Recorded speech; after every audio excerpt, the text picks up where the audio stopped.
Okay,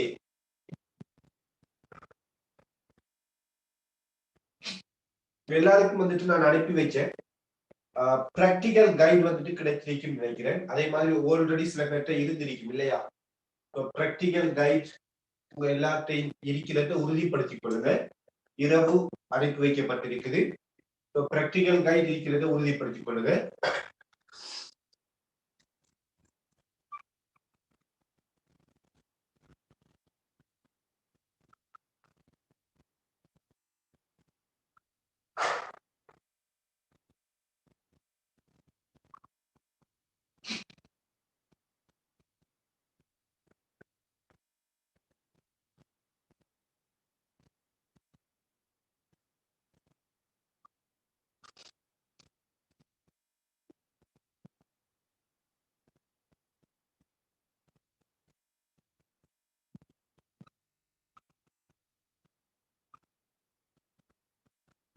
okay,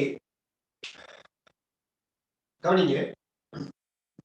so நம்ம practicals பொறுத்த வரையில சில பிராக்டிகல்களை வந்துட்டு நம்ம முழுக்க முழுக்க எழுதி கொண்டிருக்க மாட்டோம். ஏன்னா உங்களுக்கு பிராக்டிகல் கைட் தரப்பட்டிருக்கிறதால நம்ம என்ன செய்யலாம், அந்த பிராக்டிகல் கைடை யூஸ் பண்ணி வந்துட்டு படிச்சுக் கொள்ள முடியும்.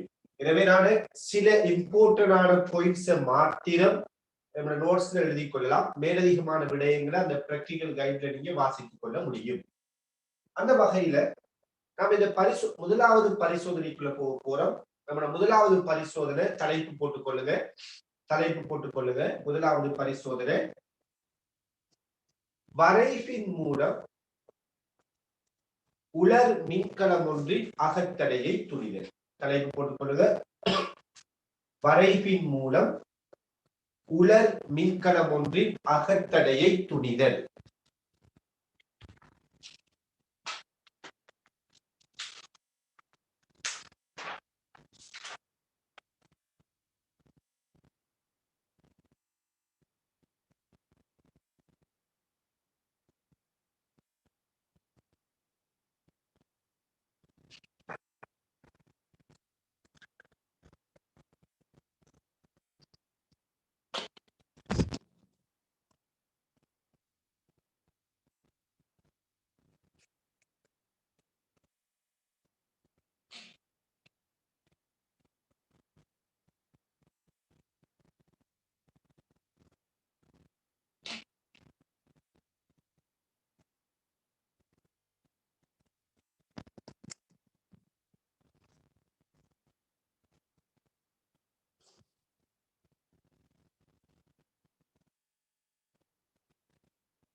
ஓகே,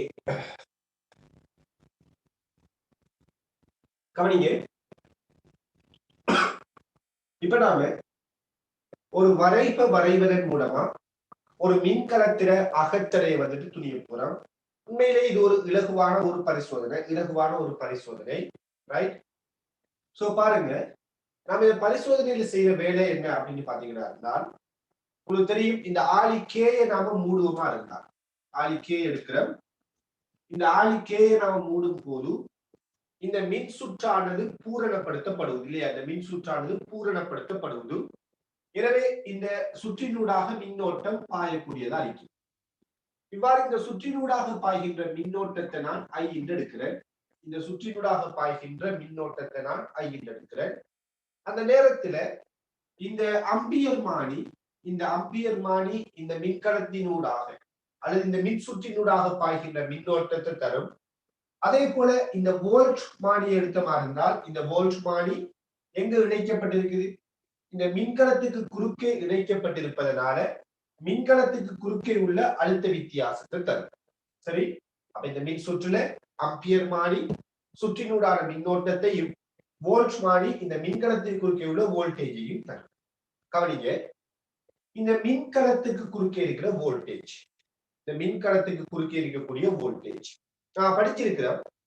ஒரு மின்கலத்தை பொறுத்த வரையில அதுல பிளஸ் முடிவிடத்திலிருந்து மின்னோட்டம் வெளியேறுமாக இருந்தால்,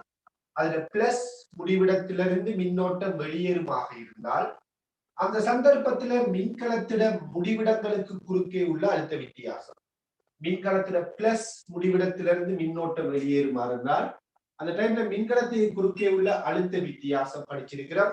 மின்கலத்துக்கு குறுக்கே உள்ள அழுத்த வித்தியாசமானது E மைனஸ் IR வரும். இதான் இந்த மின்கலத்துக்கு குறுக்கே உள்ள அழுத்த வித்தியாசம். இப்ப பாருங்க, இந்த மின் சுற்றுல இந்த மின்கலத்துக்கு குறுக்கே உள்ள அழுத்த வித்தியாசத்துக்கு சமன்பாடு எடுத்துட்டோம் E மைனஸ் IR. இப்ப இந்த சமன்பாட்டுல பாத்தீங்கன்னா இந்த ஈங்கிறது மின்கலத்துல மின்னியக்கு விசையை குறிக்குது. நாம ஒரு குறிப்பிட்ட மின்கலத்துக்கு தான் அகத்தடையை துணிய போறோம்னால் நிச்சயமா இந்த ஈங்கிற பருமன் எப்படிப்பட்டது? ஒரு மாறிலியான பருமன். ஒரு குறிப்பிட்ட மின்கலத்துக்கு மின்னியக்க விசையை துணியிறோம்னால் ஈ எப்படிப்பட்டது? ஒரு மாறிலி பருமன். சோ ஈங்கிறது மாறிலி. அதே போல அந்த மின்கலத்துக்குள்ள இருக்கக்கூடிய அகத்தடை எடுத்துக்கிறாருன்னா அகத்தடையும் ஒரு மாறிலியாக இருக்கு இல்லையா?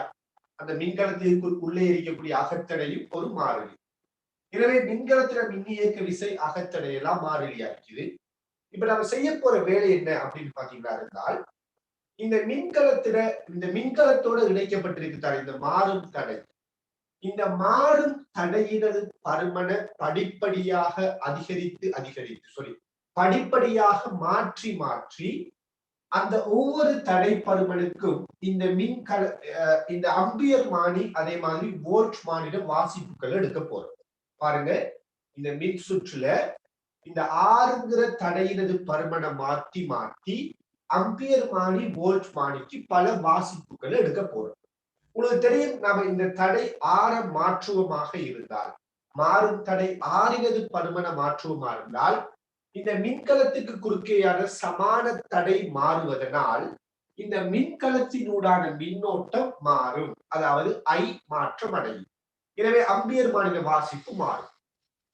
அதே போல இந்த மாறும் தடையை நாம மாற்றுவமாக இருந்தால் இந்த மின்கலத்தினூடான மின்னோட்டம் மாறுவதனால் இந்த மின்கலத்துக்கு குறுக்கே இருக்கிற வோல்டேஜ் மாறும். பாருங்க, E மைனஸ் IR E மாறாது, R மாறாது. எனவே தடையை நாம மாற்றக்குள்ள I மாறுமாக இருந்தால் V என்ன செய்யும்? மாற்றம் அடையும். எனவே நம்ம ஆறுங்கிற தடையை மாத்தி அம்பியர் மானி வோல்ட் மானிக்கு பல வாசிப்புகள் எடுக்க போறோம். இதான் நாம செய்யற வேலை. ரைட்? ஓகே, இப்ப பாருங்க, ஆறுங்கிற பருமனை மாத்தி அம்பியர் மானி வோல்ட் மானிக்கு பல வாசிப்புகள் எடுக்கிறோம். அம்பியர் மானிட வாசிப்பு, வோல்ட் மானிட வாசிப்பு ரெண்டுக்கும் பல வாசிப்புகள் எடுக்க போறோம்.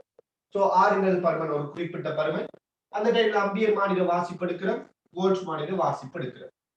பிறகு ஆறு பருமனை மாத்திரம் அம்பியர் மானிட வாசிப்பு எடுக்கிறோம், வோல்ட் மானிட வாசிப்பு எடுக்கிறோம். இப்படி ஆறினது பருமனை படிப்படியாக மாற்றி அம்பியர் மானி வோல்ட் மானிக்கு பல சோடி வாசிப்புகளை எடுத்துக்கொள்ள முடியும். இப்படி எடுத்ததுக்கு பிற்பாடு பாருங்க, நம்ம என்ன செய்ய போறோம்? இந்த அம்பியர் மானியினதும் வோல்ட் மானியினதும் வாசிப்புக்கு அம்பியர் மானியினதும் வோல்ட் மானியினதும் வாசிப்புக்கு வரை கொண்டு வரைய போறோம். இந்த அட்டவணைக்கு நாம வரை கொண்டு வரைகிறோம். சோ நாம செஞ்ச வேலை, இந்த தடையை மாத்தி அம்பியர் மானி வோல்ட் மானிக்கு பல வாசிப்பு எடுத்தது. உங்களுக்கு தெரியும், தடையை மாத்தினா கரண்ட் மாறும், கரண்ட் மாறினா இது குறுக்கே உள்ள வோல்டேஜ் மாறும். ரைட்? எனவே வோல்ட் மானிட வாசிப்புக்கும் அம்பியர் மானிட வாசிப்புக்குமான வரைவு வரைய போறோம். இப்படி நாம இந்த அட்டவணையில எடுத்த வாசிப்புகளை பயன்படுத்தி வரைவமா இருந்தால், நம்ம பரிசோதனையில இந்த மாதிரி அட்டவணையில எடுத்த வாசிப்புகளை பயன்படுத்தி வரைவமா இருந்தால் அந்த வரைவானது இவ்வாறான ஒரு நேர்கோடாக அமையும். இந்த அட்டவணையில் இருக்கிற வாசிப்புகளை பயன்படுத்தி வரைகொண்டு உருவாக்குமா இருந்தால் அந்த வரைவு இப்படியான ஒரு நேர்கோடாக வரும். இப்ப நாம பெற்றிருக்கக்கூடிய இந்த நேர்கோட்டுல இருந்து இந்த மின்கலத்துல அகத்தடையை துணியலாம். எப்படி துணியலாம்? உங்களுக்கு தான் தெரியுமே, மின்கலத்தை குறுக்கே அழுத்த வித்தியாசத்துக்கு சமன்பாடு V7 E மைனஸ் IR. பிளஸ்ல இருந்து வெளியேறினால் E மைனஸ் IR, மின்னோட்டம் பிளஸ் நோக்கி பாய்ந்தால் E பிளஸ் IR இல்லையா? எனவே அழுத்த வித்தியாசம் E மைனஸ் IR. இப்ப இந்த அழுத்த வித்தியாசத்துக்குரிய இந்த சமன்பாட்டுல பாருங்க, இந்த வோல்டேஜ் y அச்சுல வரணும் இல்லையா? எனவே நான் இந்த சமன்பாட்டை கொஞ்சம் மாற்றி அமைக்கிறேன். V சமன் E minus IR minus R into I plus E என்று எழுதுறேன். இப்படி எழுதலாமா இல்லையா? மைனஸ் IR முன்னுக்கு போட்டுக்கிறேன், அவ்வளவுதான். இப்படி போட்டதுக்கு பிறகு இது y அச்சிலையும் ஐங்கிறது எக்ஸ் அச்சிலையும் வரக்கூடியதாக வரைபொண்டு வரைய போறோம். விங்கிறது y அச்சிலையும் ஐங்கிறது எக்ஸ் அச்சிலையும் வரக்கூடியதாக ஒரு வரைபொண்டு வரைவோம். அப்படி வரையக்குள்ள பாருங்க, நாம நேர்கோடு எடுத்திருக்கிறோம். ஆகவே நிச்சயமாக நாம் எடுத்திருக்கிற இந்த சமன்பாடு நேர்கோட்டு சமன்பாடு திருப்தி செய்யக்கூடியதா இருக்கும். அதாவது இந்த சமன்பாட்டின் படி நாம என்ன சொல்லலாம் அப்படின்னு பாத்தீங்கன்னா, இந்த வரைப்பினது வெட்டுத்துண்டு, இந்த வரைப்பினது வெட்டுத்துண்டு எடுத்துக்கிறார் என்றால், வெட்டுத்துண்டானது மின்கலத்தின மின்னியக்கு விசையை தரும்.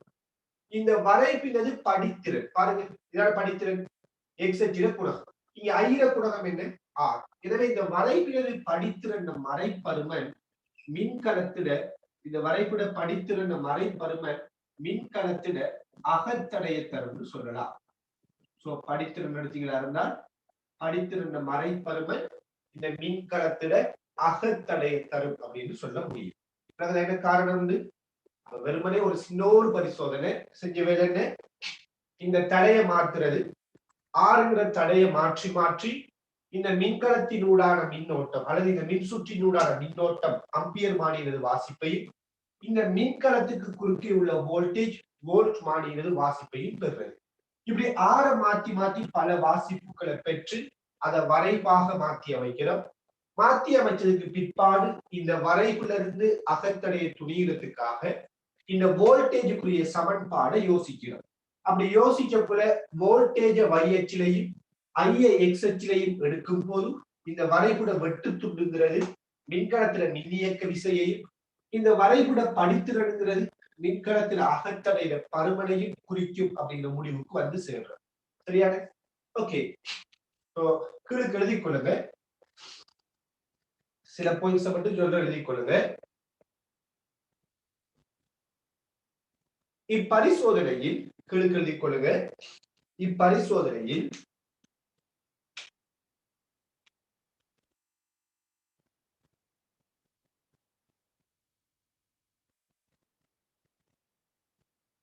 தடை கேபிட்டல் ஆறினது பருமன், தடை கேபிட்டல் ஆறினது பருமன்.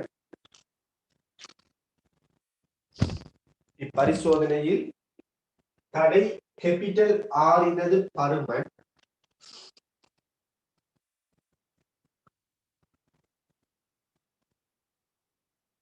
மாற்றப்பட்டு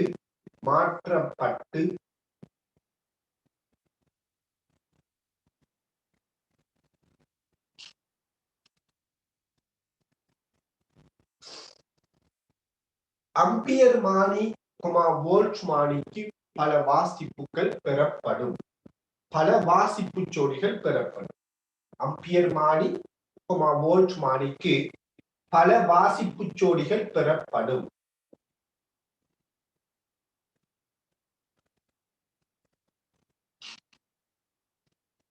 இதை இலட்சியமானதுன்னு எடுத்துக்கொள்ளுங்களா? இதெல்லாம் இலட்சியமானதுன்னு எடுத்துக்கொள்ளுங்க. பல வாசிப்பு ஜோடிகள் பெறப்படும்.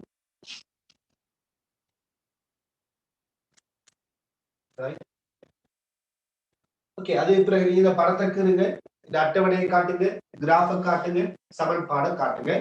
சோ சமன்பாட்டையும் கிராஃபையும் பயன்படுத்தி நாம் என்ன சொல்லலாம்னா, இந்த வரைபட படித்திறன் இந்த மின்கலத்தில அகத்தடைய தரும் அப்படிங்கிற முடிவுக்கு வரலாம். ரைட், நோட் பண்ணி கொள்ளுங்க.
நான் அந்த ஆழிக்கையை மூடி காட்டி இருக்கிறேன்னா இப்படி காட்டுற மாதிரியே ஆழி ஒன்று இருக்குது. சரியா, நீங்க ஒரு ஆழி ஒன்று இருக்குது, அதை காட்டிக்கொள்ளுங்க. அதை மூடின அமைப்புல திருவாரா.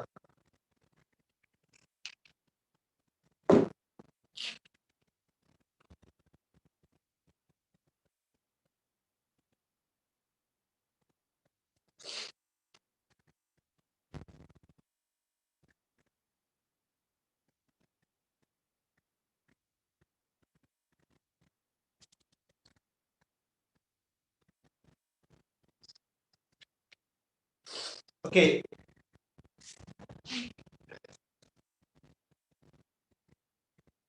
கவனிங்க.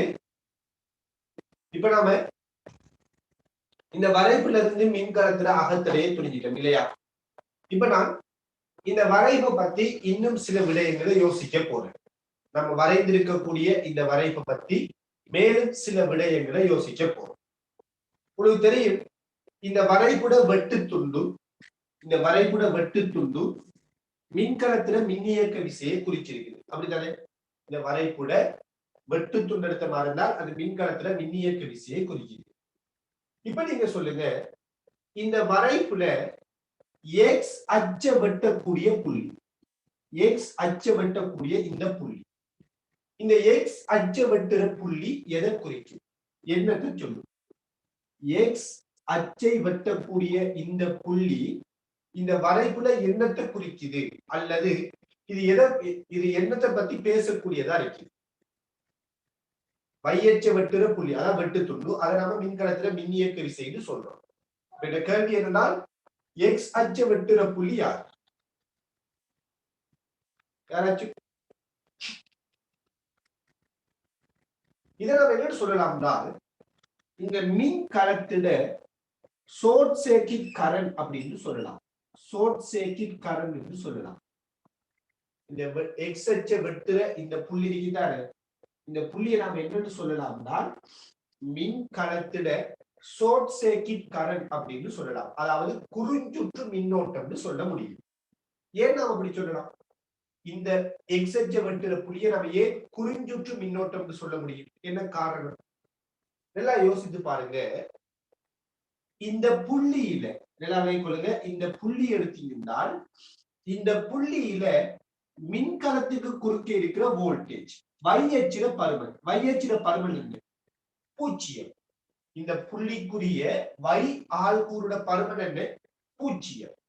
எனவே மின்கலத்துக்கு குறுக்கே உள்ள வோல்டேஜ் 0 உள்ள போதுதான், மின்கலத்துக்கு குறுக்கே இருக்கிற வோல்டேஜ் 0 உள்ள போதுதான் இந்த புள்ளி வந்திருக்குது இல்லையா, இந்த பருமன் வந்திருக்குது. எப்போ ஒரு மின்கலத்துக்கு குறுக்கே வோல்டேஜ் 0 இருக்கும்? ஒரு மின்கலத்துக்கு குறுக்கே எப்போ வோல்டேஜ் 0 இருக்கும்? எல்லாம் யோசித்து பாருங்க. நீங்க ஒரு மின்கலத்தை எடுத்து வெறுமனே தடை அற்ற ஒரு கடத்தியால இப்படி இணைச்சு விடுகிறேன்.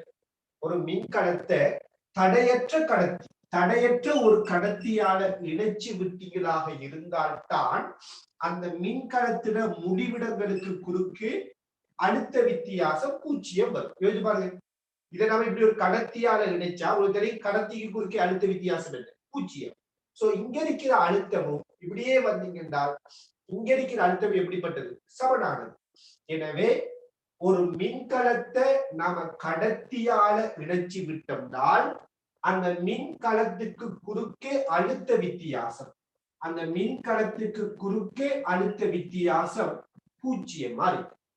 இப்படி ஒரு மின்கலத்தை கடத்தியால இணைக்கக்குள்ள அழுத்த வித்தியாசம் 0 இருக்கிற அதே நேரத்துல இந்த மின்கலத்துக்குள்ளால பாயிர கரண்ட் இருக்குதானே, இந்த கரண்டத்தை நாம ஷார்ட் சர்க்யூட் கரண்ட் அப்படின்னு சொல்லுவோம், குறுஞ்சுற்று மின்னோட்டம்னு சொல்லுவோம்.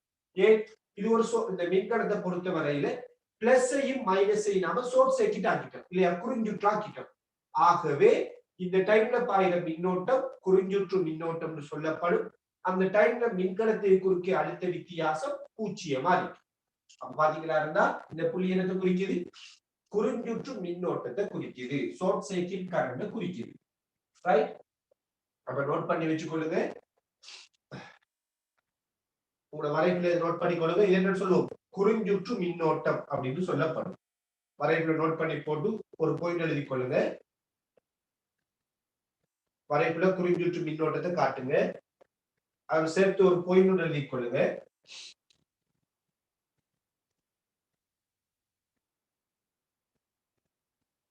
மின்கலத்தின் முடிவிடங்கள், மின்கலத்தின் முடிவிடங்கள், மின்கலத்தின் முடிவிடங்கள், மின்கலத்தின் முடிவிடங்கள் தடையற்ற கடத்தியினால் இணைக்கப்படும் போது, தடையற்ற கடத்தியினால் இணைக்கப்படும் போது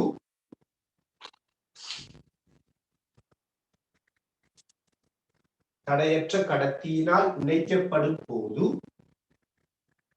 அம்மின்கலத்திற்கு குறுக்கே அழுத்த வித்தியாசம் 0 ஆகும். அம்மின்கலத்திற்கு குறுக்கே அழுத்த வித்தியாசம் 0 ஆகும்.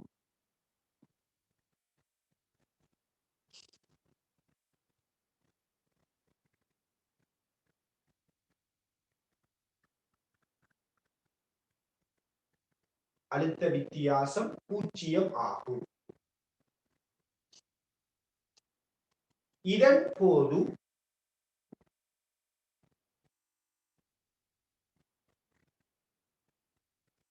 பாயும் மின்னோட்டம், இதன் போது பாயும் மின்னோட்டம் குறுஞ்சுற்று மின்னோட்டம் எனப்படும். இதன் போது பாயும் மின்னோட்டம் குறுஞ்சுற்று மின்னோட்டம் எனப்படும்.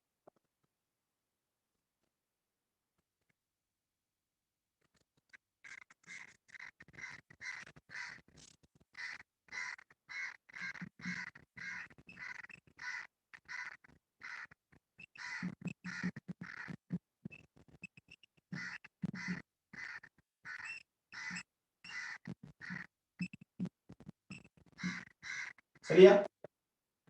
குறுஞ்சுற்று மின்னோட்டம் சொல்றது மின்கலத்தை ஒரு கடத்தியால இணைக்கும் போது வாருது. இப்ப நீங்க என்ன செய்யுங்கன்னா, இந்த படத்தையும், இந்த சின்ன ஒரு படம் கொண்டு இருக்குது, இந்த படத்தையும் குறுஞ்சுற்று மின்னோட்டத்துக்கான சமன்பாடு பாருங்க. V7 E - IR இதான மின்கலத்துக்கு குறுக்கே உள்ள வோல்டேஜுக்கான சமன்பாடு. ஒரு மின்கலத்துல முடிவிடங்களுக்கு குறுக்கே உள்ள வோல்டேஜுக்கான சமன்பாடு V7 E - IR. நம்ம சோர்ஸ் சர்க்யூட்டா மாத்திட்டோம்னால் மின்கலத்துக்கு குறுக்கே அழுத்த வித்தியாசம் என்ன? 0. எனவே V வார இடத்துல 0 போடுங்க. அந்த டைம்ல இருக்கிற இந்த மின்னோட்டம் ஷார்ட் சர்க்யூட் கரண்டா இருக்கும். ஆகவே ஷார்ட் சர்க்யூட் கரண்டோட பருமன் மின்கலத்துல மின்னியக்க விசையான E மின்கலத்துல அகத்தடையால பிரிச்சு வரதா. சரியான? ஷார்ட் சர்க்யூட் கரண்டோட பருமன் என்ன அறிய போகுது? E க்கு R ஆக இருக்கும். சோ இந்த சமன்பாடை எழுதி கொள்ளுங்கள். ஷார்ட் சர்க்யூட் கரண்டுக்குரிய சமன்பாடு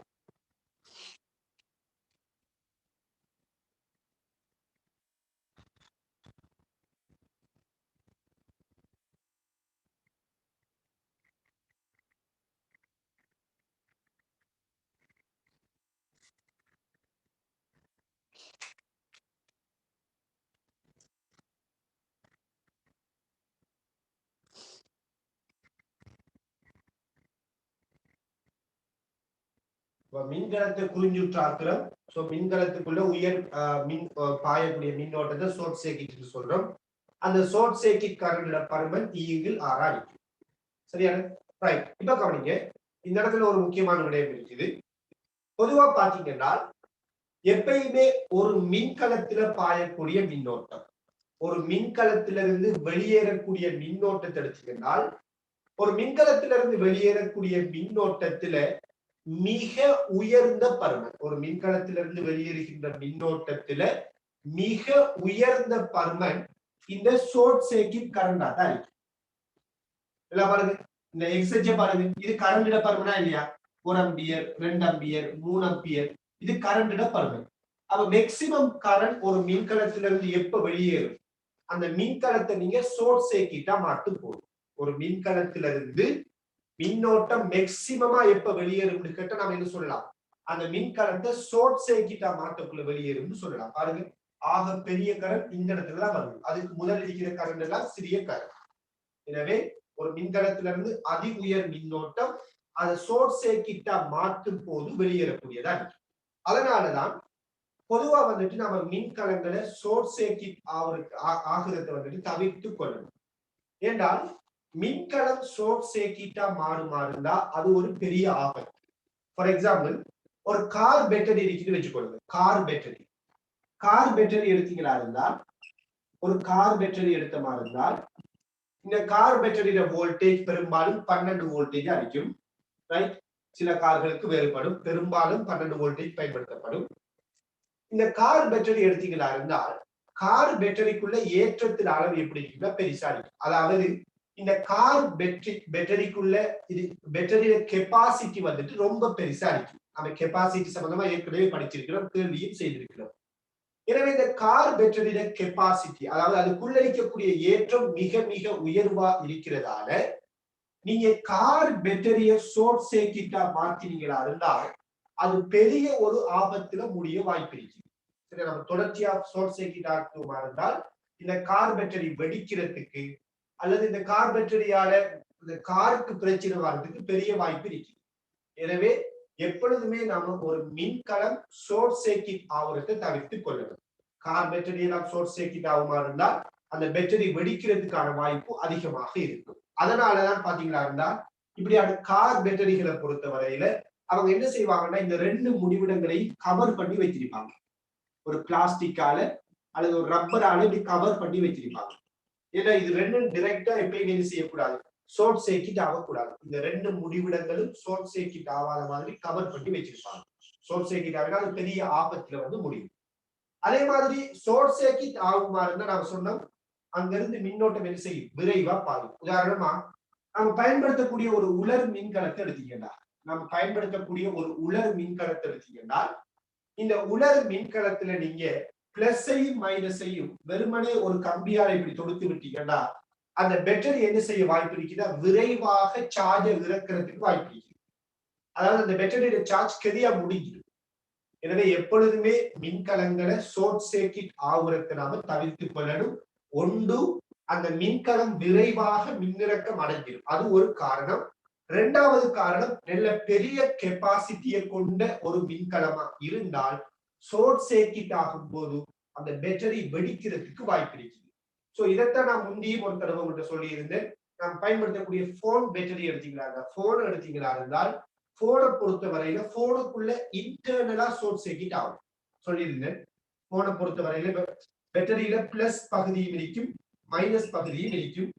போனை பொறுத்த வரையில போன் பேட்டரி என்ன செய்ய வாய்ப்பு இருக்கும்னால் நாம தொடர்ச்சியா சார்ஜில போட்டு அதை பயன்படுத்தக்குள்ள இன்டர்னலா ஷார்ட் சர்க்யூட் ஆகும். அதாவது பிளஸ் மைனஸும் இதுக்குள்ள கனெக்ட் ஆகும். நாம் இப்படிதான கனெக்ட் பண்றோம், இன்டர்னலா கனெக்ட் ஆகும்.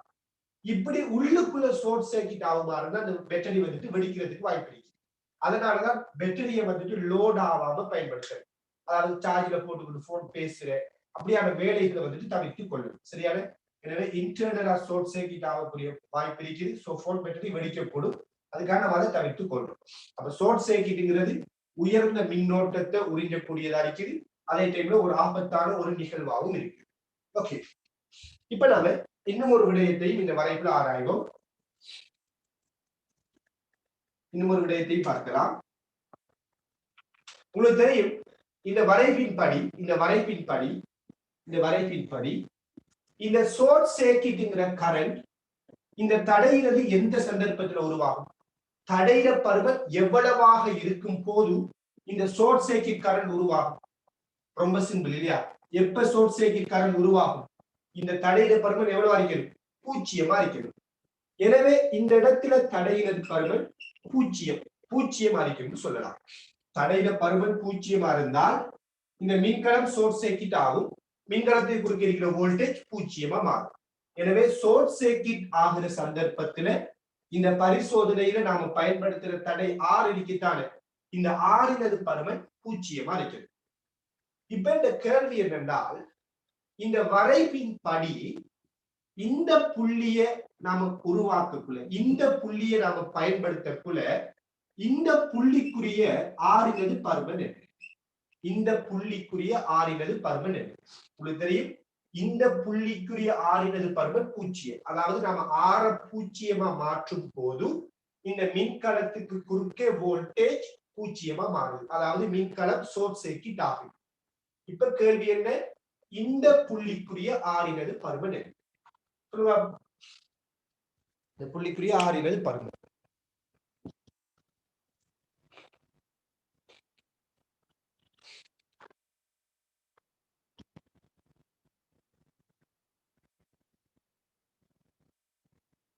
ஓகே,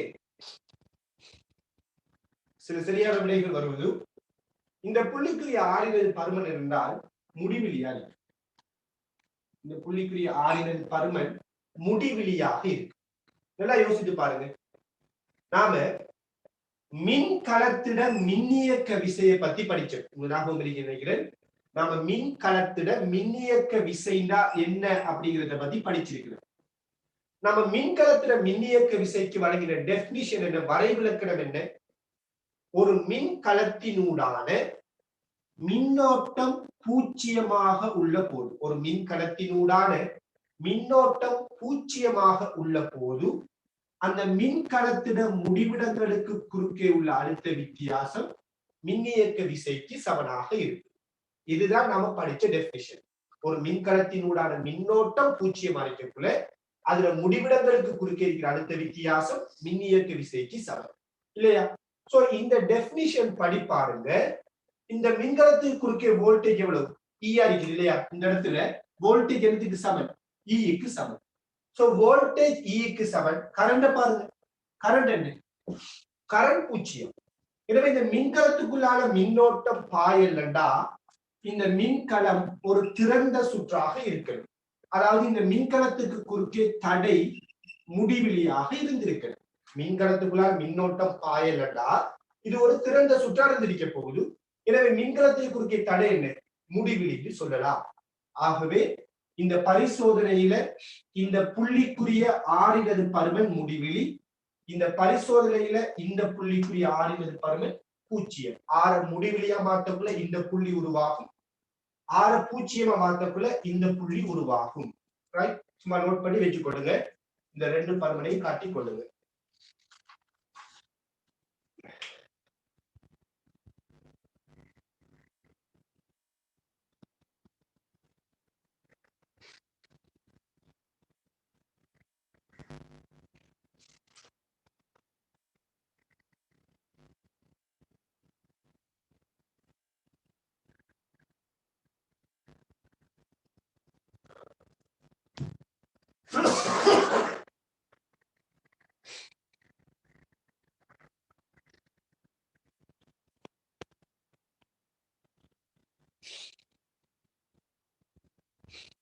சரி, ஓகே. இப்ப கவனிங்க. இந்த பரிசோதனையில வரைவு பத்தி நாம பார்த்துட்டோம். இப்ப மேலதிகமா இந்த பரிசோதனையில் இருக்கிற உபகரணங்களை பத்தி பார்ப்போம். இந்த பரிசோதனையில நாம பயன்படுத்தக்கூடிய உபகரணங்களை பத்தி பார்க்க போறோம்.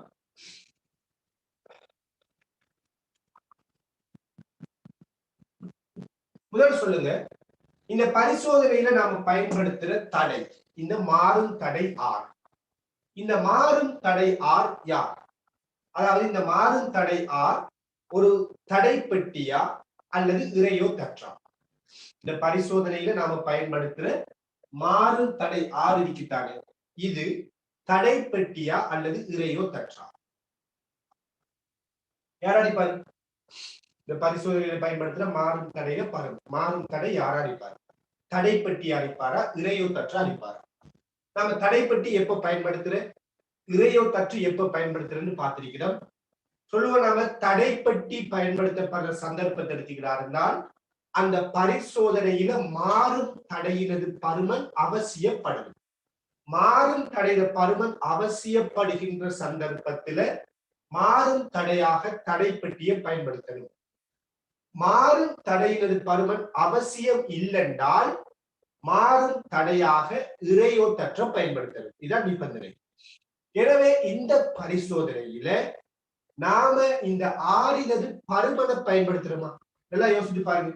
நான் இங்க வரைவுக்கு இருக்கோம்.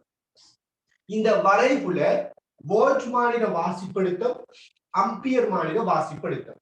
இந்த ரெண்டு வாசிப்பையும் வைத்துதான் இந்த வரைப்பு கீறப்பட்டிருக்குது. ஆகவே இந்த பரிசோதனை செய்கின்ற காலத்தில நாம மாறும் தடையினது பருமன காணவே இல்லை. வெறுமனே தடையினது பருமன மாத்திரமே தவிர தடையினது பருமன மாற்றினோமே தவிர இந்த தடை எவ்வளவு பருமன் அப்படிங்கிறத நாம பார்க்கவே இல்லை. எனவே பருமன் அவசியப்படாத மாறும் தடையாக இருந்தால் அங்க நாம யார பயன்படுத்தணும்? இறையோத்தற்ற பயன்படுத்தணும். சரி, அப்ப கீழுக்கு எழுதிக் கொள்ளுங்க. கீழுக்கு எழுதிக் கொள்ளுங்க. இப்பரிசோதனையில் பயன்படுத்தப்படும் மாறும் தடை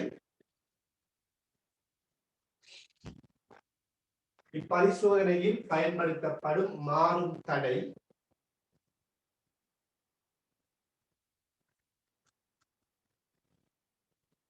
இப்பரிசோதனையில் பயன்படுத்தப்படும் மாறும் தடை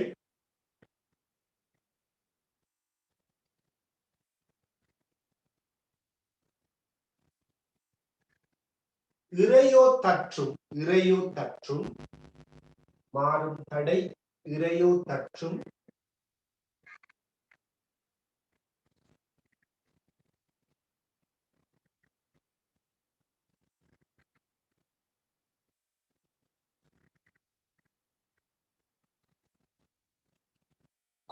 ஆளி இங்க பயன்படுத்தப்படுகின்ற ஆளி தட்டுச்சாவியும் ஆகும். மாறும் தடை இறையோத்தற்றும் ஆளி தட்டுச்சாவியும் ஆகும்.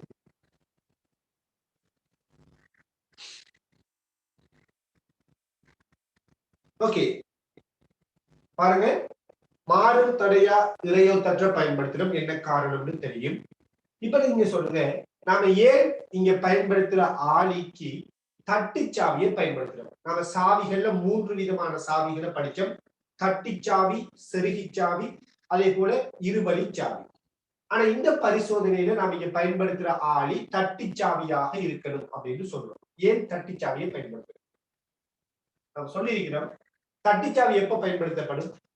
குறுகிய நேரத்திற்கு மின் இணைப்பை வழங்குவதற்கு. ஒரு மின் சுற்றுல கொஞ்ச நேரத்துக்கு கரண்ட வழங்கணுமா இருந்தா அங்க நாம தட்டிச்சாவியை பயன்படுத்தணும்னு சொல்லுவோம் இல்லையா? இதுல பாருங்க, இந்த பரிசோதனையில நாம என்ன செய்யறோம்? ஆறினது பருமனை மாத்திரம். உதாரணமா 6 பருமன் எடுக்கிறோம்.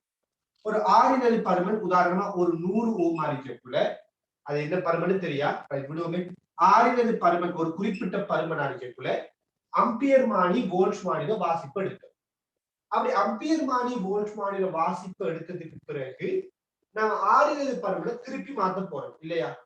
எனவே நாம ஆறினது பருமனை மாற்றக்குள்ள நமக்கு மின்னோட்டம் இருக்க வேண்டிய அவசியம் இல்லை. எனவே நம்ம இந்த பரிசோதனை எப்படி செய்ய போறோம்னா, ஃபர்ஸ்ட்க்கு இந்த சுவிட்ச் என்ன செய்வோம்? இந்த ஆளியை வந்துட்டு இப்படி அழுத்துவோம். அழுத்தின உடனே நெல்ல அழுத்தணும். இப்படி நெல்ல அழுத்தின உடனே இதுக்கான மின்னோட்டம் பாயும். மின்னோட்டம் பாயக்குள்ள இப்படி நாம இந்த ஆளியை அழுத்தி கொண்டு அம்பியர் மானி வோல்ட் மானில வாசிப்பு எடுக்கலாம் இல்லையா? இந்த ஆளியை அழுத்தி கொண்டு கரண்ட் பாயுதானே, அம்பியர் மானி வோல்ட் மானில வாசிப்பு எடுக்கிறது. பிறகு கையை எடுத்துடுவோம். அப்படி இருக்கிற போற கரண்ட் கட்டாயத்துக்கு பிறகு தடையை மாற்றுவோம். தடையை மாற்றி போட்டு திருப்பி என்ன செய்வோம்? இந்த ஆளியை வந்துட்டு திருப்பி அழுத்துவோம். சோ திருப்பி அழுத்தின உடனே அம்பியர் மானி வோல்ட் மானில வேறொரு வாசிப்பு வரும். அந்த வாசிப்பு எடுக்கும். அப்ப அழுத்தி பிடிச்சு கொண்டு அம்பியர் மானி வோல்ட் மானில வாசிப்பை திருப்பி எடுக்கிறோம். பிறகு கையை எடுக்கிறோம். கரண்ட் கட்டாகும். திருப்பி தடையை மாத்துறோம். மாத்தி போட்டு திருப்பி என்ன செய்யும்? அழுத்துறோம். எனவே நாம அம்பியர் மானி வோல்ட் மானில வாசிப்பு எடுப்பதற்கு ஒரு குறுகிய நேரத்தை தான் பயன்படுத்த வேண்டி இருக்கும். ஆகவே குறுகிய நேரத்துக்கு நம்ம மின்னோட்டத்தை வழங்குறதுக்காக இந்த இடத்துல தட்டிச்சாவியை பயன்படுத்துறோம். சரியான? தொடர்ச்சியா மின்னோட்டத்தை வழங்கல, ஒவ்வொரு டைமுக்கு நம்ம தடையை மாத்த போறோம். எனவே கொஞ்ச நேரத்துக்கு தான் நம்ம வாசிப்புகள் எடுக்க வேண்டி இருக்குது. ஆகவே இங்க தட்டிச்சாவி தான் பொருத்தமானது. ரைட்? இது 2வது பாயிண்ட். ஓகே, அடுத்து நான் இப்ப கீறி இருக்கிற இந்த பரிசோதனையின் அடிப்படையில நான் மேலதிகமா இன்னும் ஒரு கேள்வியை கேட்கிறேன். இந்த பரிசோதனை நான் கீறி இருக்கிற இந்த படத்தை பயன்படுத்தியா? ஏன்னா லெப்ட் ஷீட்ல வந்துகிட்டு உங்களோட பிராக்டிகல் கைடுல வந்துகிட்டு மின் சுற்றுல மேலதிகமா ஒரு தடையை காட்டியிருப்பாங்க. அது கட்டாயம் இல்லை. சரியா? எனிவே இப்ப நாம கீறி இருக்கிற இந்த படத்துல இருந்து நான் கேட்கிற கேள்வி என்னென்றால், இந்த ஆறினது பருமனை மாற்றணும் அப்படின்னு ஒரு முடிவுக்கு வந்தோம். ஆறினது பருமனை மாத்தி மாத்தி இந்த 2 வோல்ட் மாறி அம்பியர் மாறில வாசிப்பு எடுக்கிறோம். இதுல ஆறின் தடையில பருமனை மாத்திருந்தால் ஒன்று நாம் என்ன செய்யணும், ஆறினது பருமனை கூட்டணும் அல்லது இந்த ஆறினது பருமனை குறைக்கணும். 2 வேலை இல்லையா, ஒன்று கூட்டி இருக்கணும் அல்லது குறைச்சிருக்கணும். என்ற கேள்வி என்னென்றால், பரிசோதனையை முதலாவது ஆரம்பிக்கிற சந்தர்ப்பத்துல இந்த ஆறினது பருமனை நீங்க இழிவு பருமன்ல இருந்து படிப்படியா அதிகரிச்சுட்டு போகணுமா, பரிசோதனையை ஆரம்பிக்கிற சந்தர்ப்பத்துல இந்த ஆறின் பருமனை உயர் பருமன்ல இருந்து படிப்படியா குறைச்சிட்டு வரணுமா, என்ன நடவடிக்கையை மேற்கொள்வீங்க? பரிசோதனையை ஆரம்பிக்கும் போதும் சிறிய பருமன்ல இருந்து படிப்படியா தடையை அதிகரிப்பீங்களா, பரிசோதனையை ஆரம்பிக்கக்குள்ள பெரிய தடை பருமன்ல இருந்து ஆறினது பருமனை படிப்படியா குறைப்பீங்களா, கூட்டுவீங்களா குறைப்பீங்களா, சிறிய பருமன்ல இருந்து ஆரம்பிப்பீங்களா, பெரிய பருமன்ல இருந்து இந்த பரிசோதனையை ஆரம்பிப்பீங்களா? இதான் என்ன கேள்வி. பாப்பவே எத்தனை பேர் சரியா யோசிக்கிறீங்க?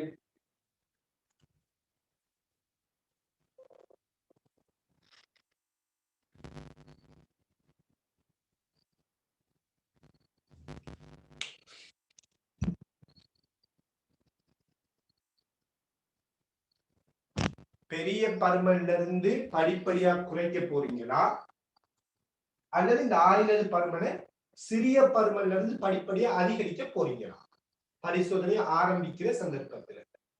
நிச்சயமா இந்த ரியோஸ்டட் மாறும் தடை எடுத்தீங்கன்னா அந்த வலிக்கு ஒரு இடத்துல இருக்கும்.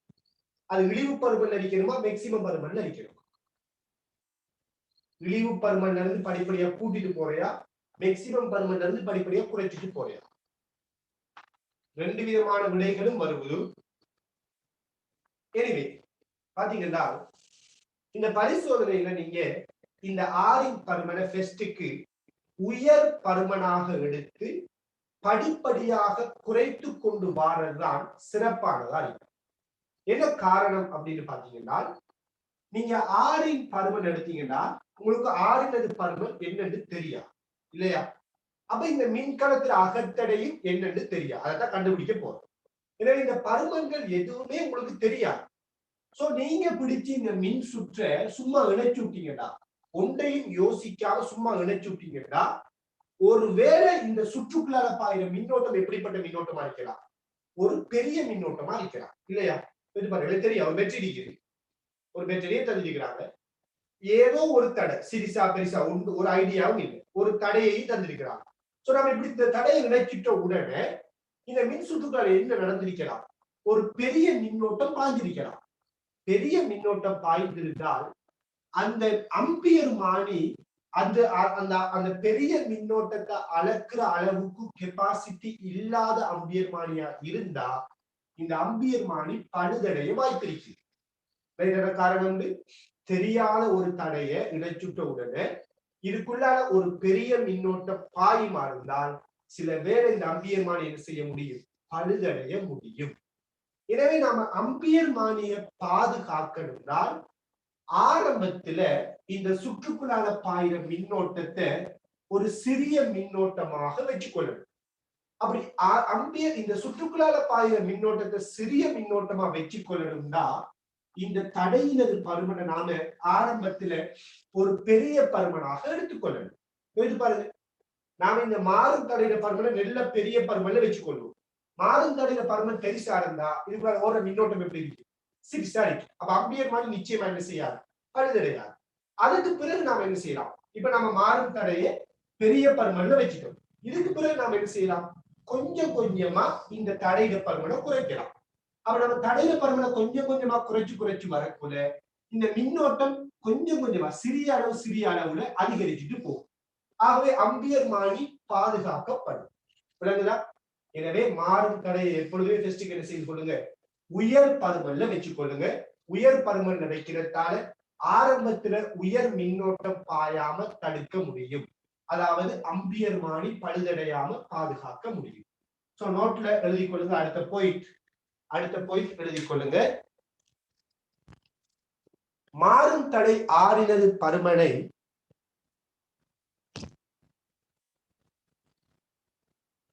மாறும் தடை ஆறினது பருமனை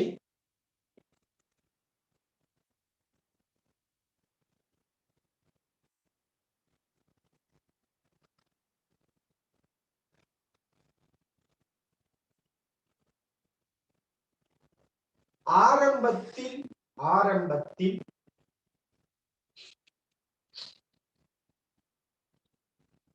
உயர் பருமனில் பேணுதல் சிறப்பானது. ஆரம்பத்தில் உயர் பருமனில் பேணுதல் சிறப்பானது.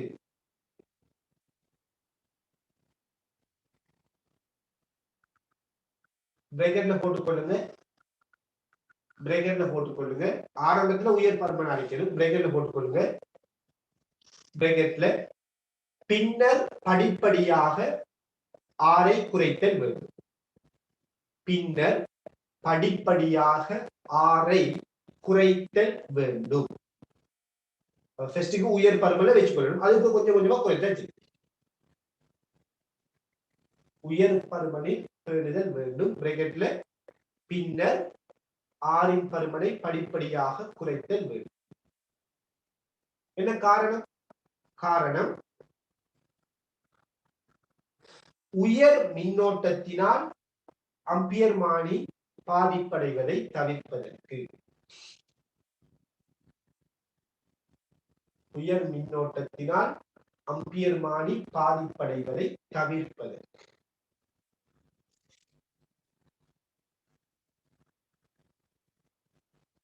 சரியா?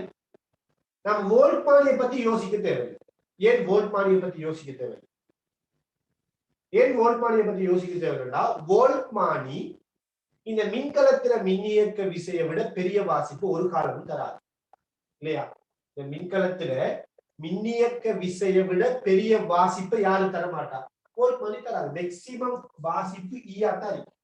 எனவே வோல்ட்மானி பழுதறைன்னு யோசிக்க தேவையில்லை. ஏன்னா இதுல மின்கலத்தில மின்னியக்க விசையை விட இந்த வோல்ட்மானியோட வாசிப்பு அதிகரிக்க முடியாது. அப்ப நம்ம யோசிக்க வேண்டியது அம்பியர்மானியை தான். அம்பியர்மானிக்குள்ளால ஃபெஸ்டுக்கு பெரிய மின்னோட்டம் பாயக்கூடாதுன்னா ஆரம்பத்துல தடையை பெருசா எடுத்துக்கொள்ளணும். சோ இவ்வளவுதான் இந்த பரிசோதனை. இந்த பரிசோதனையில வேற சந்தேகங்கள் இருந்தா கேட்டுக்கொள்ளுங்க. இல்லாத பட்சத்தில் நாம மீட்டர் பாலத்துக்குள்ள போகலாம். சந்தேகம் தான் கேட்டுக்கொள்ளுங்க.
சரியா?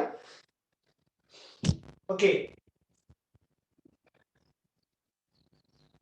சோ பாத்தீங்களா இருந்தால் சோ பெரும்பாலும் எந்த ஒரு பெரிய கேள்வியும் இல்லை. சில பேர் பிளஸ் மைனஸ் எப்படி போறன்னு கேட்கிறாங்க. இதை நம்ம ஆரம்பத்திலேயே படிச்சிருக்கிறோம்.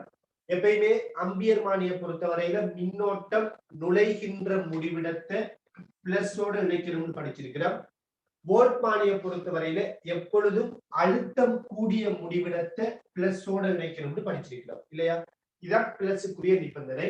அதே போல மாறும் தடையை நம்ம ஏன் பயன்படுத்துறோம்னு கேட்டா, மாறும் தடையை மாத்தி மாத்தித்தான் அம்பியர்மானி வோல்ட்மானியில வாசிப்பு மாத்துறோம். மாறும் தடையை மாற்றி மாற்றி ஆம்பியர் மணி வோல்ட் மணியில வாசிப்ப மாத்திரம் மாறும் தடையா நம்ம ஏன் இறையோட்டற்ற பயன்படுத்துறோம்னா அதுக்குரிய காரணம் என்ன? இந்த பரிசோதனையில நாம மாறும் தடையினது பருமன்களை பயன்படுத்தல.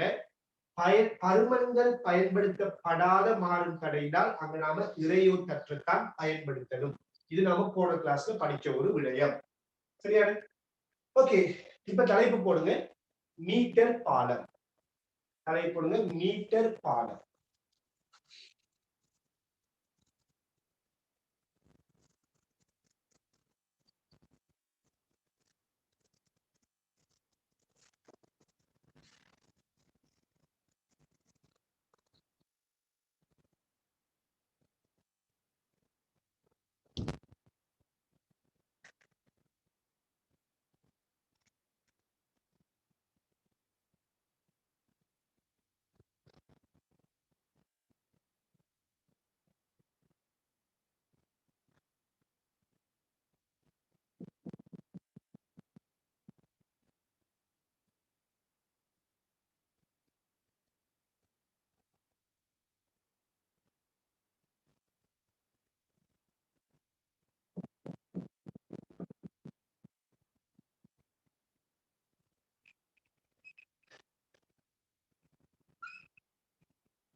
படத்தை கீறி கொள்ளுங்க, வேகமா கீறுங்க.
கவனிங்க, இது தடித்த செப்பு கீற்றா? இங்க நம்ம காட்டி இருக்கிறது தடித்த செப்பு கீற்று. அதே மாதிரி இங்க காட்டப்பட்டிருக்கிறது மீட்டர் பால கம்பி. இதை வந்துட்டு நாம மீட்டர் பால கம்பி அப்படின்னு சொல்றோம். அதே மாதிரி இந்த கல்வனோமானியை நாம மைய பூச்சிய கல்வனோமானி அப்படின்னு சொல்ல போறோம். அதே மாதிரி இந்த தடைய உயர் தடை என்று சொல்ல போறோம். உயர் தடை, மைய பூச்சிய கல்வனோமானி, மீட்டர் பால கம்பி. அதே மாதிரி இதுக்கு பேர் வைக்கலாம்.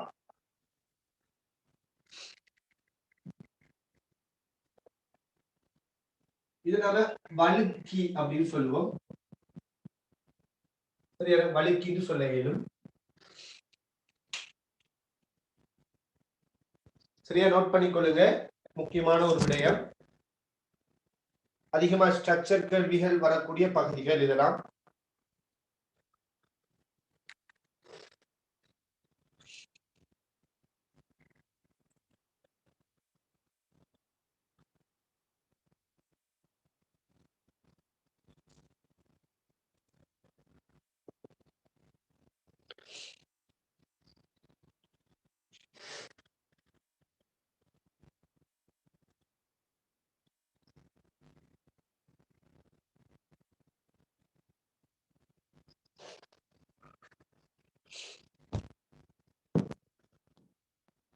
சரி, ஓகே, கவனிங்க. இந்த மீட்டர் பாலம் அப்படிங்கறது எடுத்தீங்களா இருந்தால், மீட்டர் பாலம் அப்படிங்கறது எடுத்தீங்கன்னா, இது முழுக்க முழுக்க வீல்ஸ்டன் பாலத்திட தத்துவத்தை அடிப்படையா கொண்டது. இது வீல்ஸ்டன் பாலத்திட தத்துவத்தை அடிப்படையா கொண்டது. முதல் இந்த மீட்டர் பாலத்துக்கும் வீல்ஸ்டன் பாலத்துக்குமான தொடர்பு என்ன அப்படிங்கறத தெரிந்து கொள்வோம். பாருங்க, வீல்ஸ்டன் பாலத்தை எடுத்தீங்களா இருந்தால் 4 தடைகள் இருக்கும். இப்படி 4 தடைகளை காட்டலாம். இந்த 4 தடைகள்ல R1, R2, R3, R4 எடுப்போம். இந்த 4 தடைகள்ல குறுக்கே ஒரு கல்வனோமானி இணைக்கப்படும் இல்லையா? இதுல வீல்ஸ்டன் பாலம் என்ன சொல்லுதுன்றால், தடைகள விகிதங்கள் சமனாக இருந்தால் இந்த கல்வனோமானியினோடு மின்னோட்டம் பாயாது என்று சொல்லும் இல்லையா? இதே விடயம்தான் இந்த மீட்டர் பாலத்துல நாம பயன்படுத்த போறோம். இந்த மீட்டர் பாலத்தை பயன்படுத்தி நாம என்ன செய்யலாம் அப்படின்னு பாத்தீங்கன்னா, தடைகள பருமன்களை ஒப்பிடலாம். அதாவது தடைகளுக்கு இடையிலான பருமன்கள விகிதத்தை கண்டுபிடிக்கலாம். அதே போல ஒரு திரவியத்திட தடை வெப்பநிலை குணகம் என்ன அப்படிங்கிறதையும் கண்டுபிடிக்க முடியும். சோ தடை வெப்பநிலை குணகத்தை கண்டுபிடிக்க தடைகளை ஒப்பிடுவதற்காக நாம் மீட்டர் பாலத்தை பயன்படுத்தலாம். சரி, கவனிங்க. இந்த மீட்டர் பாலத்தின செட்டப்புக்கும் வீல்ஸ்டன் பாலத்தின செட்டப்புக்குமான தொடர்பு என்னன்னா, இங்க எப்படி ஒரு மின்கலம் இருக்குதோ அதே மாதிரி ஒரு மின்கலத்தை நாம் இங்கே இணைச்சிருக்கிறோம். இதுல இந்த மின்கலத்திலிருந்து இந்த இடத்துக்கு வர வரைக்கும் பாருங்க, இந்த மின்கலத்திலிருந்து இப்படியே ஒரு முடிவிடம் வந்து இந்த இடத்திலிருந்து 2ஆக தடைகள் பிரியும். அதாவது இந்த மீட்டர் பால கம்பி இருக்குதானே, இது ஒரு தடை கம்பி.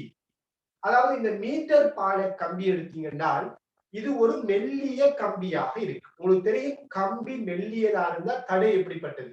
உயர்வானது. எனவே இந்த மீட்டர் பால கம்பியை நீங்க எப்படி யோசிக்கலாம்னா, ஒரு தடை கம்பியாக யோசிக்கலாம். இப்படி ஒரு தடை கம்பி. சரியாவே?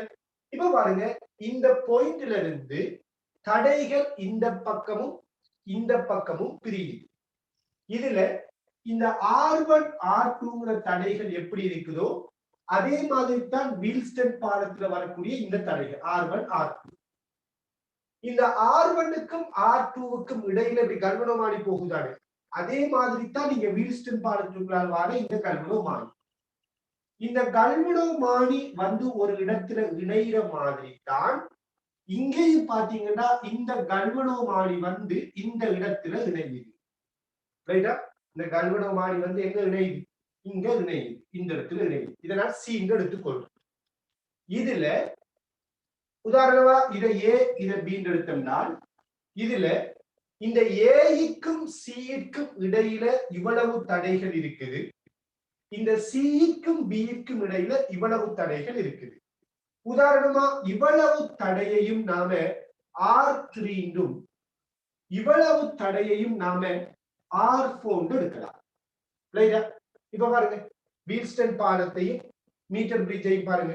R1, R2, so R1, R2 இடையில கல்வனோமானி வருவது, இந்த பக்கம் கல்வனோமானி இணைக்கிற இந்த இடத்துல இவ்வளவும் ஒரு தடை, இது R3, இவ்வளவு பகுதியும் இன்னும் ஒரு தடை, இது R4. R3, R4. சரியான? இது C, இது A, இது B. ரைட்? அப்ப AB இடையில சி இருக்குது, R3 R4 இருக்குது. அப்ப மீட்டர் பாலம் வீல்ஸ்டன் பாலம் இது ரெண்டுமே ஒரே வடிவம் ஒரே தத்துவத்தை உடையது. கவனிங்க, இந்த மீட்டர் பாலத்துல நாம பயன்படுத்துற இந்த தடை கம்பி இருக்கிறாங்க. நான் இந்த தடை கம்பில ஓர் அலகு நீளத்தில தடையை எடுக்கிறேன். இங்க பயன்படுத்தப்படுற மீட்டர் பாலத்துல கம்பி ஒரு மெல்லிய கம்பி பயன்படுத்தப்படும் சொல்றேன். இதுல மீட்டர் பால கம்பியின் ஓர் அலகு நீள தடை ஓர் அலகு நீள தடைய உதாரணமா நான் ஒரு சிக்மா எடுக்கிறேன். இந்த மீட்டர் பாலத்திட கம்பிட ஓர் அலகு நீள தடை நான் எங்க எடுக்கிறேன், சிக்மா எடுக்கிறேன். எடுத்தால் கவனிங்க இந்த மீட்டர் பால கம்பில இந்த சி வரைக்குமான நீளம், இந்த சி வரையான நீளத்தை நான் எல் என்று சொல்ல போறேன். இதுல இருந்து இதுவரையான நீளத்தை நான் எல் என்று சொல்றேன். ஆகவே இதுல இருந்து இதுவரையான நீளத்தை எடுத்த மாறுந்தால், சியில இருந்து பி வரையான நீளத்தை எடுத்த மாறுந்தால் இது எவ்வளவு வரைக்கும்னால் மொத்தமா மீட்டர் பால கம்பிட நீளம், மொத்த நீளம் எவ்வளவு பாத்தீங்களா, சரியா 1 மீட்டரா இருக்கு. மீட்டர் பால கம்பிட மொத்தமான நீளம் எவ்வளவு, 1 மீட்டர், அதாவது 100 சென்டிமீட்டர். ஆகவே இவ்வளவு நீளமும் எல்லா இருந்தால் இந்த சியிலிருந்து பி வரையான நீளம் எவ்வளவு இருக்கிறது, 100 மைனஸ் எல் சென்டிமீட்டரா இருக்கிறது. இது எல் சென்டிமீட்டரா இருந்தால் இது எவ்வளவு இருக்கிறது, 100 மைனஸ் எல் சென்டிமீட்டரா இருக்கிறது. ரைட்டா? அப்ப மீட்டர் பாலக்கம்பிட மொத்தமான நீளம் 1 மீட்டர் 100 சென்டிமீட்டர். சோ இவ்வளவு எல் சென்டிமீட்டர்னா இவ்வளவு 100 மைனஸ் எல் சென்டிமீட்டராக இருக்கு. சரி, ஓகே. இப்ப சொல்லுங்க, நாம மீட்டர் பால கம்பில ஓர் அலகு நீள தடையை சிக்மா எடுத்துட்டு, இப்ப சொல்லுங்க எல் நீளத்தில தடை என்ன வரும், எல் நீள தடை ஒரு விடயம் இல்லையா, ஓர் அலகு நீளத்தில தடை சிக்மாண்டா இவ்வளவு நீளத்தில தடை என்ன, சிக்மா இன்டு எல். எனவே பாருங்க, இந்த மீட்டர் பாலத்துல இவ்வளவு நீளத்தில தடை சிக்மா இன்டு எல், இதைத்தான் நம்ம என்ன சொல்றோம், R3 என்று சொல்றோம். எனவே R3 வார இடத்துல நாம என்ன சொல்லலாம், R3ங்கிறது சிக்மா இன்டு எல்லுக்கு சமம். அதே மாதிரி இவ்வளவு தடையையும் நாம R4 அப்படின்னு சொல்லலாம். எனவே சொல்லுங்க, இவ்வளவு நீளமான தடை இந்த R4 பருமன் என்ன வரும், இவ்வளவு நீளமும் 100 மைனஸ் எல் சென்டிமீட்டர். ஆகவே இவ்வளவு நீளத்தில தடை என்ன, சிக்மா இன்டு 100 மைனஸ் எல் ஆக இருக்கு. இது சிக்மா எல், இது 100 மைனஸ் எல் இன்டு சிக்மாவாக இருக்கு. சரியா? ஓகே. இப்ப நீங்க என்ன செய்யுங்கன்னா, ஃபர்ஸ்ட்க்கு சில பாயிண்ட்ஸ் எழுதி கொள்ளுங்க. முதலாவது பாயிண்ட், சரியா, இந்த மீட்டர் பாலத்துல செட்டப் என்ன, மீட்டர் பாலத்துல அடிப்படையான தொழிற்பாடு என்னங்கிறத தெளிவாக்கி கொண்டோம்னா மீட்டர் பாலம் ஒரு இலகுவான பாடமா மாறும். சரியா? சோ முதலாவது பாயிண்ட் எழுதி கொள்ளுங்க. மீட்டர் பாலமானது, முதலாவது பாயிண்ட், மீட்டர் பாலமானது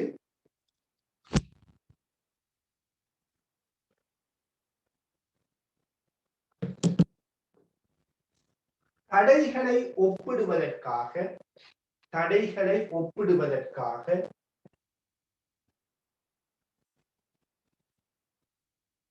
மீட்டர் பாலமானது தடைகளை ஒப்பிடுவதற்காக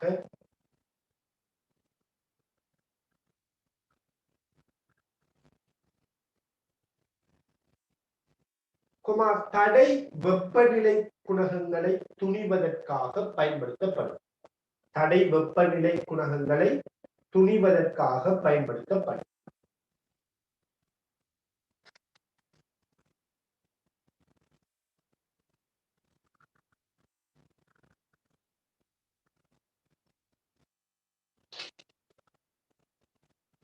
தடை வெப்பநிலை குணகங்களை துணிவதற்காக பயன்படுத்தப்படும். அடுத்த பாயிண்ட்,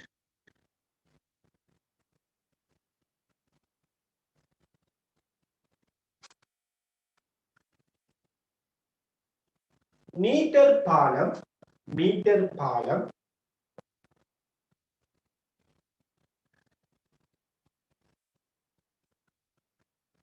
மீட்டர் பாலம் வீல்ஸ்டன் பாலத்தின் தத்துவத்தை அடிப்படையாக கொண்டது. மீட்டர் பாலம் வீல்ஸ்டன் பாலத்தின் தத்துவத்தை அடிப்படையாக கொண்டது.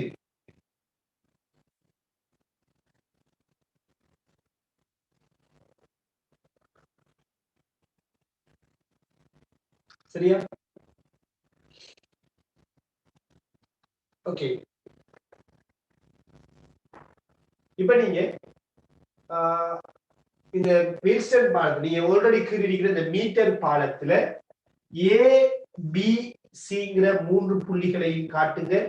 இதை எல் சென்டிமீட்டர் இதை 100 மைனஸ் எல் சென்டிமீட்டர் காட்டிக் கொள்ளுங்க. சரியான?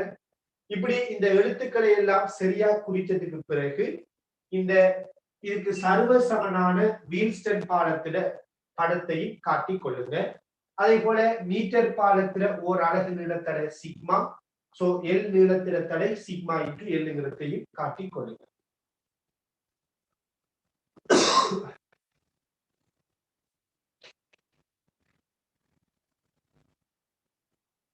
இதுக்கு சர்வ சமனா இந்த படத்தை காட்டுங்களா? வீல்ஸ்டன் பாலத்தின் அமைப்பு ஒத்ததுதான்.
சரியா? ஓகே.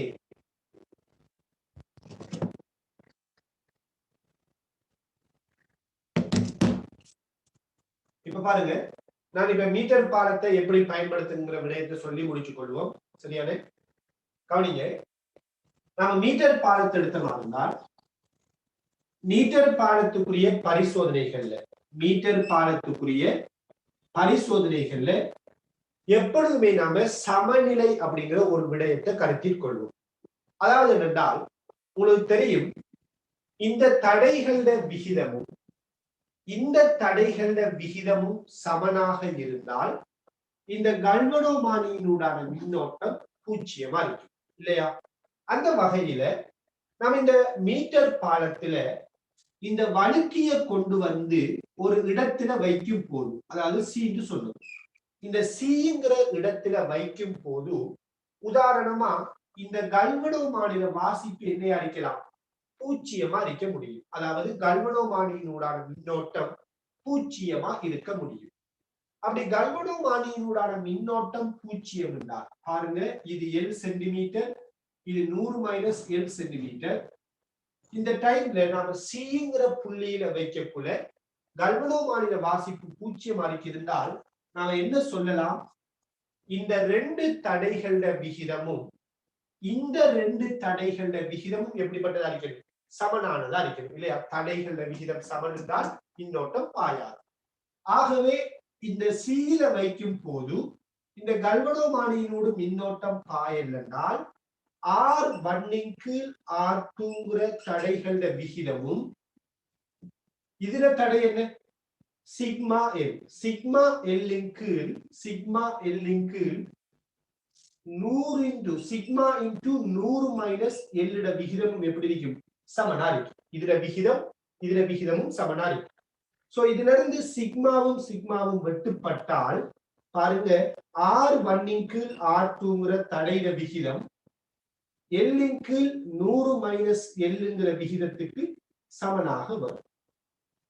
அதாவது இந்த தடைகள விகிதம் R1 R2 இந்த தடைகளோட விகிதம் L 100 - L நீளங்களோட விகிதத்துக்கு எப்படி வரும்? சமனாக வரும். எனவே இந்த வழுக்கியை கொண்டு வந்து மீட்டர் பாலத்திட ஒரு புள்ளியில நாம வைக்கும் போது கல்வனோமானிட திரும்பல் பூச்சியமா இருந்தால், வாசிப்பு பூச்சியமா இருந்தால், தடைகளோட விகிதமும் இந்த நீளங்களோட விகிதமும், தடைகளோட விகிதமும் இந்த நீளங்களோட விகிதமும் எப்படிப்பட்டது? சமனானதாக இருக்கு. இதுல நாம வழுக்கிய வைக்கிற இடத்துல இந்த வழுக்கி சீங்கிற புள்ளியில வைக்கப்படும் போது கல்வனோமானி வாசிப்பு பூச்சியத்தை காட்டுகின்றால், இந்த சீங்கிற புள்ளிய மீட்டர் பாலத்தின் சமநிலை புள்ளின்னு சொல்லுவோம். சீங்கிற புள்ளி யார் அழைப்பாரு? மீட்டர் பாலத்துல சமநிலை புள்ளி. அப்ப மீட்டர் பாலம் சமநிலையில் உள்ள போது, சமநிலையில் உள்ள போதுன்னா மீனிங் என்ன?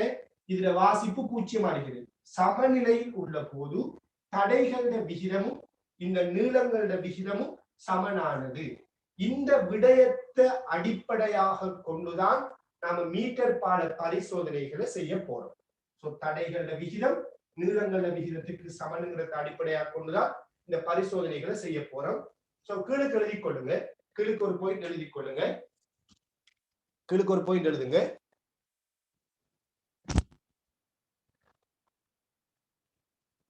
மீட்டர் பால பரிசோதனைகளில் கீழுக்கு ஒரு பாயிண்ட் எழுதி கொள்ளுங்க. மீட்டர் பால பரிசோதனைகளில்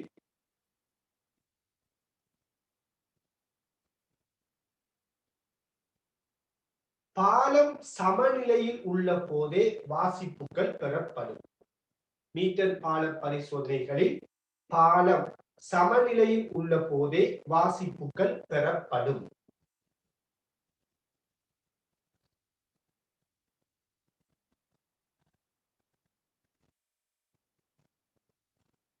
பிரக்கெட்ல போட்டுக்கொள்ளுங்க. கல்வனோமானியின் திரும்பல் பூச்சியமாக உள்ள போது, பாலம் சமநிலையில் இருக்கிறனா மீனிங் என்ன?